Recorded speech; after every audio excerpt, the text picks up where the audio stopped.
Bu videoda Kuzey Afrika'nın en yüksek dağında, vadilerinde yürüyüp Şurası Kuzey Afrika'nın en yüksek zirvesi. yerli halkın yaşadığı köylere gideceğim. Selamünaleyküm. Gelin bakalım Kuzey Afrika'nın yerli halkı Amazigler nasıl yaşıyormuş. Videoya başlamadan önce beğenip abone olmayı unutmayın. İyi seyirler. Çok güzel.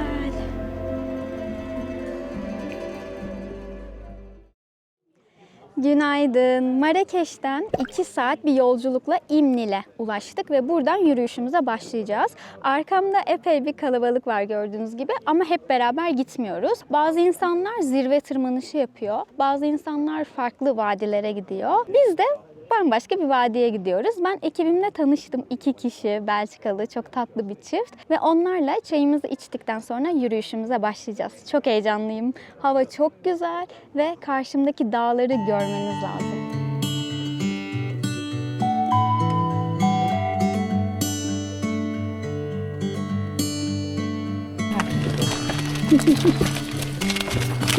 ...8 saat sürecek olan yürüyüşümüze İmnil köyünden başladık.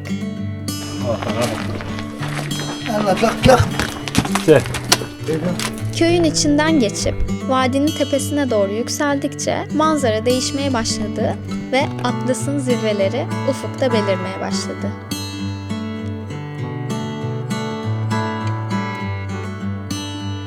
Şurası Kuzey Afrika'nın en yüksek zirvesi.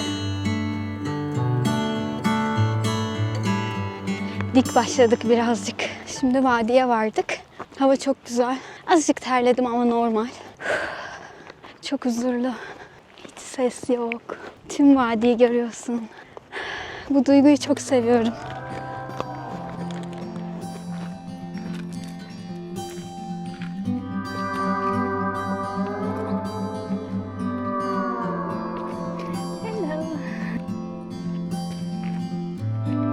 İşte şimdi güzel yollara girdik.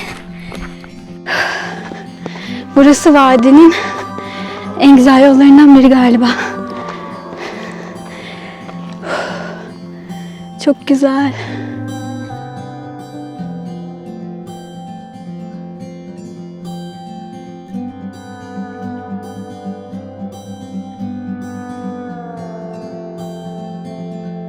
Şimdi yine şöyle dik bir yamaç çıkıyoruz. Burada pek dik gözükmüyor olabilir. Çünkü genelde öyle oluyor.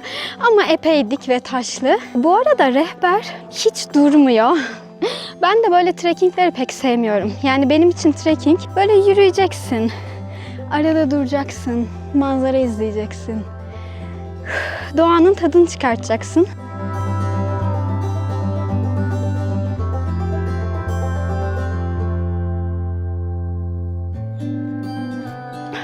4 saattir yürüyoruz ve 1 litre suyun sonuna geldim. Çok terledim. Çok su kaybediyorum o yüzden. Bol bol su içiyorum.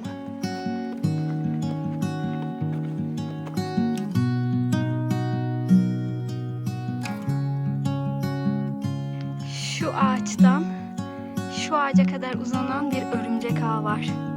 Ama sanırım kamerada gözükmüyor ya, kocaman.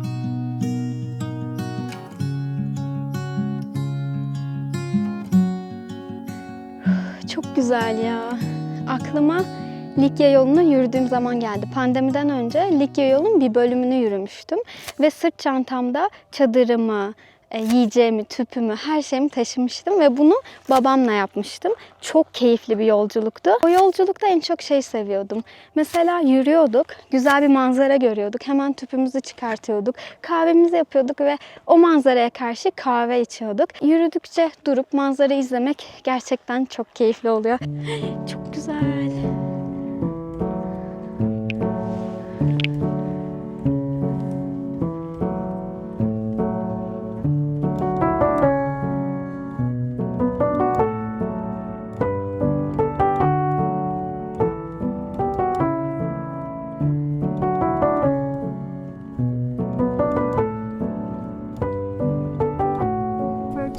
days or 2 days? 2 days in Portugal. Only people only go to 3 days. 3 days. 3 days, and you have too much sun Birazcık dinlendik, oturduk, bir şeyler atıştırdık. Şimdi devam ediyoruz. Tişörtüm sırılsıklam olmuş. Ya o kadar ıslanmış ki çantam da sırılsıklam olmuş. Ve sadece bir gün kalacağız diye ben tişört getirmedim. Yani bu kadar çok ıslanacağını tahmin etmezdim. Ama sivit getirdim. Olmadı tişörtümü çıkartırım. Bu arada öğle yemeğine yaklaştık. Saat de 2'ye geliyor. 9'da falan başladık. O yüzden epey açım. Trekkingden sonra yenilen her yemek çok lezzetli oluyor.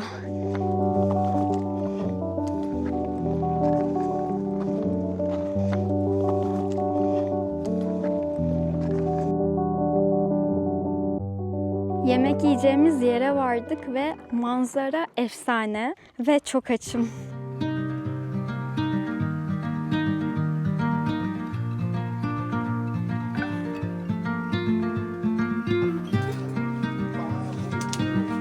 Cool. Yeah, this is better. Wow. Omdat je daar al die markten ziet. Ja. Snap je? Je maakt het hier in de pot en je doet het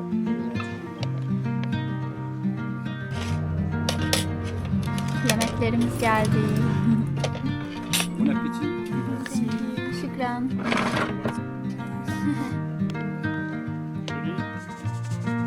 Three months.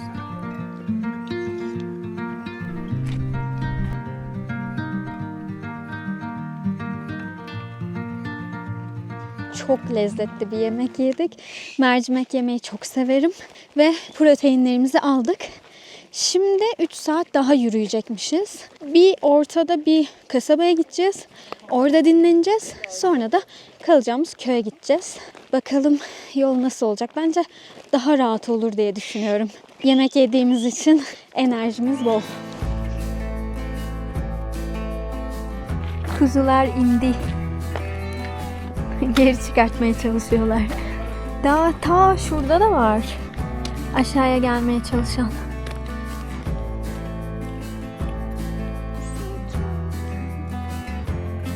Others are there.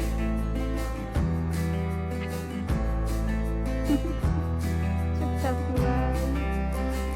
Yürüyüş yapmanın zihni rahatlatan bir tarafı var ve ben bunu çok seviyorum. Yani benim için yürüyüş yapmak meditasyon gibi bir şey. Çünkü meditasyonda nefesinize odaklanıyorsunuz ya. Yürüyüşte de aslında adımlarınıza odaklanıyorsunuz. Ve tek yapmanız gereken yürümek. Bir adımınızı diğerinin önüne atmak. Ve zihin tek bir yere odaklanınca inanılmaz dinleniyor. Yani bilmiyorum. Çok güzel bir şey ya. En sevdiğim aktivite. Bir de şunu Likya'da keşfettim. Mesela zihnimin arkasına ötelediğim bazı şeyler vardı. Yani aslında çözmem gerekiyor ama konu o kadar karmaşık ki zihnimde kaybolmuş gibi.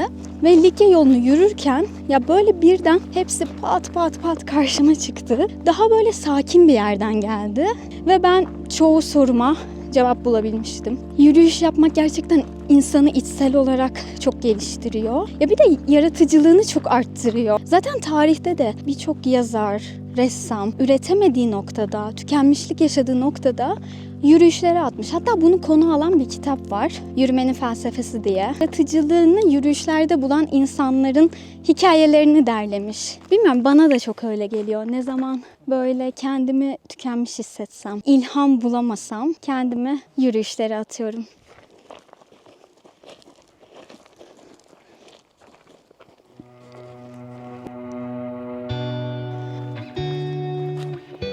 Şimdi de kayalık bölümden geçiyoruz. Şöyle dar bir yerden geçtik. Çok güzel ya. Bilmiyorum güneş nasıl şu an ama yani kamerada ne kadar iyi gözüküp gözükmediği konusunda emin değilim. Ama buradan çok güzel gözüküyor.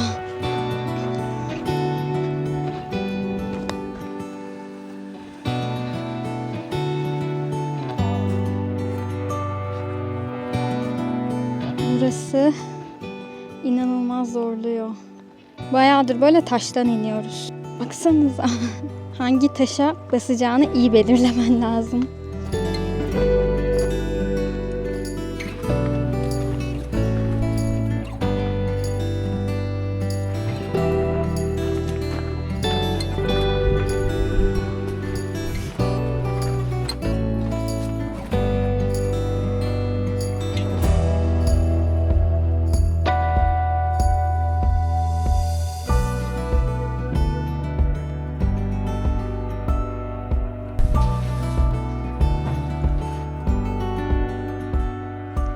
Kaldığımız yere varır varmaz hemen güzel sıcak bir duş aldım ve şu an çok mutluyum. Çünkü sıcak su olacağını beklemiyordum. Size odamı göstereyim. Çok tatlı bir dağ evinde kalıyoruz. Burası benim odam. Böyle basit bir oda.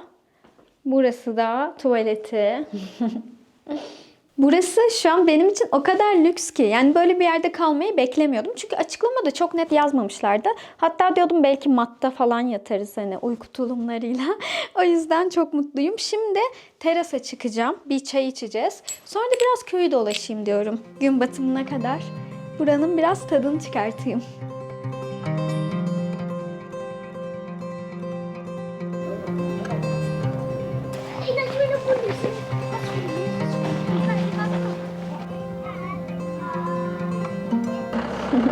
Hello. Burada yaşayan insanlar Berberiler. Yani Amazigh halkı. Amazihler Kuzey Afrika'nın en eski halklarından biri. Bugün Kuzey Afrika'nın büyük bir bölümüne yayılmış olsalar da en yoğun olarak Fas'ta, Atlas Dağları çevresinde ve Sahra Çölü'nün farklı bölgelerinde yaşıyorlar. Dağlık ve ulaşımı zor olan bölgelerde yaşamayı tercih etmişler. Bu sayede kültürlerini ve dillerini yüzyıllardır koruyabilmişler. Atlas Dağları çevresinde yaşayan Amazihlerin geçim kaynağını ağırlıklı olarak tarım ve hayvancılık oluşturuyor. Gözlemlediğim kadarıyla Amazigh halkı çok güçlü bir topluluk ruhuna sahip. Aile ve dayanışma burada hayatın merkezinde. Kimse yalnız değil. Herkes birbirine destek oluyor. Amazihler kendi dilleri olan Tamazigh dilini konuşuyorlar ve bu dilden gelen Amazigh kelimesi özgür insanlar anlamına geliyor. Bu sadece politik bir ifade değil, tarih boyunca kurdukları özgürlük anlayışının da bir sembolü. Dağların arasında yaşamak, kendi dillerini konuşmak, kendi ritüellerini sürdürmek. Onlar için özgürlük tam olarak da bu. Benim gözlemime göre bu halk hala kendi kültürünü çok iyi koruyor. Gençler kendi dillerini konuşuyor, ritüellere katılıyor ve kimliklerini gururla sahipleniyorlar. Bu dağlarda yüzyıllar önce var olmuş bir topluluğun bugüne kadar kendi kültürünü koruduğunu görmek hem etkileyici hem de çok anlamlı. Çünkü kültür dediğimiz şey aslında yaşadığımız yer kadar onu koruyan insanlar sayesinde var oluyor. Evet, bugün de güneşi Fas'ta bir Berberi köyünde dağların arkasından batırdık ve çok keyifliydi izlemesi. Böyle dağların arkasından batan güneşi çok seviyorum. Ya zaten Fas'ta izlediğim bütün gün batımları çok güzeldi. Ya Marrakeş'te de çok güzeldi. Essaouira'da bambaşkaydı. Burada da böyle çok huzurluydu. Bu arada ben aslında ilk bu tura şöyle bakmıştım. Kuzey Afrika'nın en yüksek dağı var, Tokbal. Aslında ben ona tırmanmak istiyordum gelmeden önce ve öyle araştırmıştım. Ama sonra şunu fark ettim. Hem bu mevsimde çok soğuk oluyor zirvesi. Yani bir de ekipman gerekiyor. Benim hiçbir şeyim yok. Yani bu polardan başka ve o siyah sivitimden başka hiçbir şeyim yok. Hani tamam uyku tulum falan satın alırım diye düşündüm. Yani kiralarım diye düşündüm ama bayağı buzul oluyormuş. Yani geçen yıl bu dönemlerde buzul olmuş ve zincir falan takman gerekiyor. Yani bayağı kondisyon gerektiren bir tırmanıştı. O kadar çok zorlamak istemedim. Çünkü ekipmanlar olmayınca gerçekten çok keyifli olmuyor. Bu turu buldum. Berberi köylerini geze geze ve keyifli bir şekilde yürümek istedim ve çok da iyi yapmışım. Şu an bir köy otobüsü geçiyor. O kadar çok sesi çıkıyor ki. Güneş de gitti iyice. O yüzden bu turu aldım. Çok da iyi yapmışım. Çünkü çok keyifli geçti. Yarın da yürüyeceğiz bu arada. Ama eğer trekking seviyorsanız, Fas'a gelirseniz böyle bir şey yapabilirsiniz. Yani Atlas Dağları'nın etrafında çok farklı yürüyüş rotaları var. Bir sürü tur var zaten. Get Your Guide'dan alabilirsiniz. Ben linkini bırakırım aşağıya. Başka turlara da bakabilirsiniz. Ama buradaki köyler, yaşamlar, her şey çok güzel ve çok farklı. Neyse şimdi beni çağırıyorlar. Yemek hazırmış. Yine çok açım. Çünkü öğle yemeğinden sonra da epey yürüdük. Ve biliyorsunuz ki yürüyünce insan çok acıkıyor. Harira. Ah, this is harira? Harira, yes. Ah, okay. This is my favorite. Yeah. Jak vegetarian, yeah.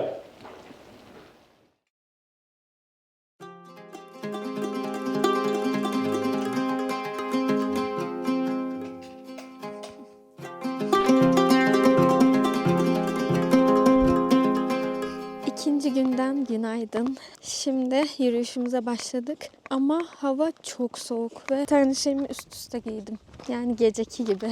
Birazdan ısınacağız inşallah. Arkamdaki güneş yükselince.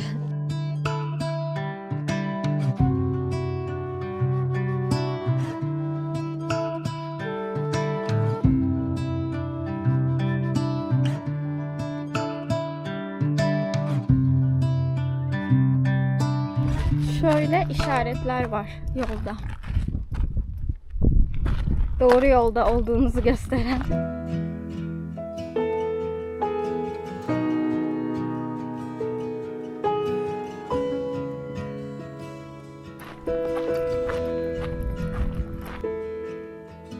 Bazen yürürken şunu düşünüyorum.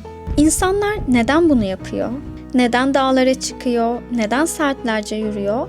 Ve neden kendini bu kadar zorluyor? Bu vadilerde yaşayan yerli halk için cevap çok basit. Onlar hayvanlarını otlatmak, yük taşımak, hayatta kalmak için yürüyorlar. Bu onlar için hayatın bir parçası. Sıradan bir gün. So cute. Peki ya biz? Biz neden buradayız? Eminim herkesin kendine göre bir cevabı vardır. Fakat işin bilimsel yanı şöyle. Dağlara geldiğimizde çevremizdeki uyaranlar azaldığı için beyin sonunda dinlenme moduna geçiyor. Ayrıca fiziksel aktivite endorfin, dopamin ve serotonin salgılatıyor. Bu yüzden iyi hissediyoruz ve yeniden yapmak istiyoruz. Ama benim cevabım sadece bu değil. Benim için dağlarda yürümek özgürlük demek, basitlik demek. Buradaki hayat şehirdeki hayat kadar karmaşık değil.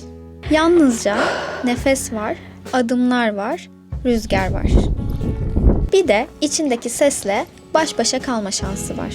İşte bu yüzden bu dağlarda çok özgür ve çok huzurlu hissediyorum. Ve dönüp dolaşıp kendimi dağlarda buluyorum. Finish? Finish. Evet, 2 günlük Atlas Dağları yürüyüşümün bu noktada sonuna geldim. Güzel bir yemek yedim ve yürüyüşü tamamladım. Şimdi otobüsü bekliyorum. Marrakeş'e gidecek otobüsü. Ama 1-2 saate gelecekmiş. Zirve yapanları aldıktan sonra gelecekmiş. Belki otostop çekerim. Bilmiyorum, 2 saat beklemek istemiyorum. Bence çok keyifli bir yolculuktu. Eğer bence buralara gelirseniz ve vaktiniz varsa, üstelik trekkingi seviyorsanız kesinlikle Atlas Dağları'nda bir yürüyüş yapın. 2 günlük var, 3 günlük var, 5 günlük var. Açıkçası 2 gün bana yetti ama daha uzun da yapabilirsiniz. Vaktiniz kısaysa 2 gün çok güzel bir yürüyüş tercih edebilirsiniz. Berberi köylerinden geçiyorsunuz ve gerçekten manzaralar çok güzel. 2700'lere falan çıkıyorsunuz bu arada. Bizim geçtiğimiz yerler 2500-2700'lerdeydi. Çok keyifliydi. Umarım videoyu beğenmişsinizdir. Biliyorsunuz destekleriniz benim için çok değerli. O yüzden videoyu beğendiyseniz beğenmeyi, abone olmayı ve yorum yapmayı unutmayın. Bir sonraki video biraz daha çılgın olacak. O yüzden bildirimleri açmayı unutmayın. O zaman bir sonraki videoda görüşmek üzere diyelim. Kendinize çok iyi bakın. Bye bye.